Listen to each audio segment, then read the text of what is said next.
Hello viewers, সবাই কেমন আছেন? আশা করি সবাই সুস্থ আছেন, ভালো আছেন। তো চলে আসলাম এখন একটা নাতাশা আইপিএস সমস্যার সমাধান করতে। তো এই আইপিএসটা চার্জিং হয় না, চার্জিং এম্পিয়ার ওঠে না। তো কী কারণে ওঠে না সেটা আমরা একে একে চেক করব এবং বিস্তারিত করার চেষ্টা করব। তো দেখেন, এখানে আমার আইপিএসটা আমার অন করা আছে।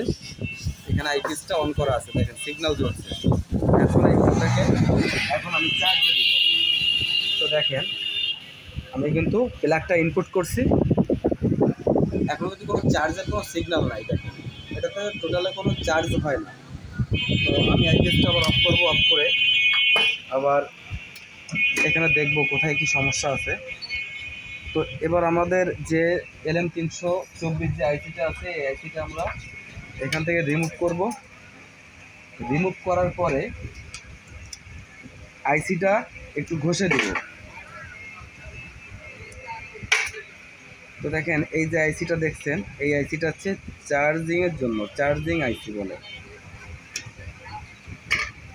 তো এই আইসিটাকে আমরা খুব সুন্দর করে এখান থেকে ঘষে দেব।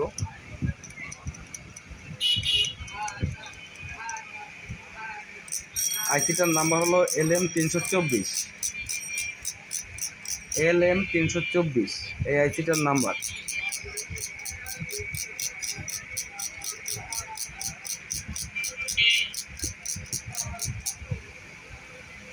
এই আইসিটা খুব সুন্দর করে ঘষে দিতে হবে। ঘষে দিয়ে আপনারা দেখবেন যে এখানে এর একটা 1 নাম্বার পিন আছে, সেই 1 নাম্বার পিনটা যেদিকে ছিল সেদিকে দিতে হবে। দেখেন, ওটা আবার জায়গায় দিয়েছি। দেওয়ার পরে আমাদের এখানে যে এমওসিটা আছে, এমওসি 3021টা, তো এমওসি 3021টা আমরা এর কম্পোনেন্টটা ঘষে দেবো। কারণ অনেক বয়স আইপিএসটার, এই আইপিএসটা অনেক বয়স, যার কারণে এর পিনগুলোতে একটু ফাঙ্গাস পড়ে গেছে, মরিচা পড়ে গেছে।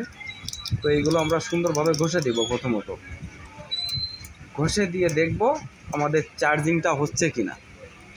যদি চার্জিং হয় তো ভালো, আর যদি না হয় তো আমাদের এই আইসিগুলো চেঞ্জ করা লাগবে। সিম্পল কাজ। প্রথমত আমরা সুন্দরভাবে পরিষ্কার করে নেব সব কিছু। এই আইসিটা পরিষ্কার করলাম। দেখেন, এর সাথে আর একটা কথা বলি, এই আইসিটা চার্জিংয়ের জন্য কাজ করে এবং এই যে আইসিটা আছে, এই আইসিটা কিন্তু কারেন্ট ইনপুটের ক্ষেত্রে কাজ করে। এই আইসিটা নষ্ট হলে কারেন্ট ইনপুট হবে না, আউটপুট হবে, আইপিএস চলবে কিন্তু ইনপুট হবে না এই আইসিটা। আর এমওসির কাজ হচ্ছে চার্জিংয়ের জন্য। এবং এই যে আইসিটা দেখছেন, এই আইসিটার কাজ ইউপিএস মোড তৈরি করা এবং ওভারলোডের কাজ করে। আর এখানে যে আইসিটা দেখছেন, এই আইসিটা আছে ফ্রিকোয়েন্সি যে হার্জ আছে, সেই হার্জটাকে কন্ট্রোল করে এই আইসিটাকে। তো এই ভেরিয়েবলটা আপনারা সচরাচর ঘোরাবেন না, ঘোরালে অনেক সমস্যা হতে পারে, ফ্রিকোয়েন্সি ঠিক নাও থাকতে পারে। ফ্রিকোয়েন্সি ভুলে গেলে আপনার ডিভাইসের ক্ষতি হতে পারে। যাদের ভোল্টেজের সমস্যা আছে, ভোল্টেজ বাড়ানো লাগবে, এই রেগুলেটরটা টিউনিং করে আপনারা ভোল্টেজ বাড়াতে পারেন। তো এখন আমরা আইপিএসটাতে লাইন দিব। আইপিএসটাতে এখন সুন্দরভাবে আমরা লাইন দিয়েছি।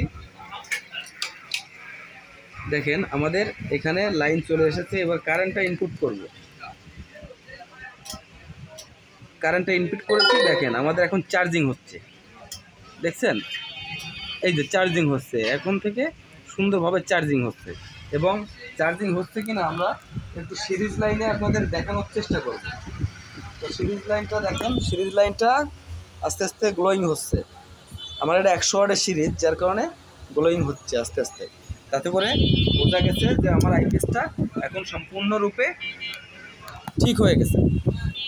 তো বন্ধুরা, আমার ভিডিওটা যদি আপনাদের ভালো লাগে তো আমার চ্যানেলটা সাবস্ক্রাইব করতে ভুলবেন না, এবং সাবস্ক্রাইব করার সাথে সাথে পাশে থাকা বেল আইকনে প্রেস করে দিয়ে অল করে দিবেন। বন্ধুরা, সবাই ভালো থাকবেন, সুস্থ থাকবেন, সবার জন্য শুভকামনা রইল।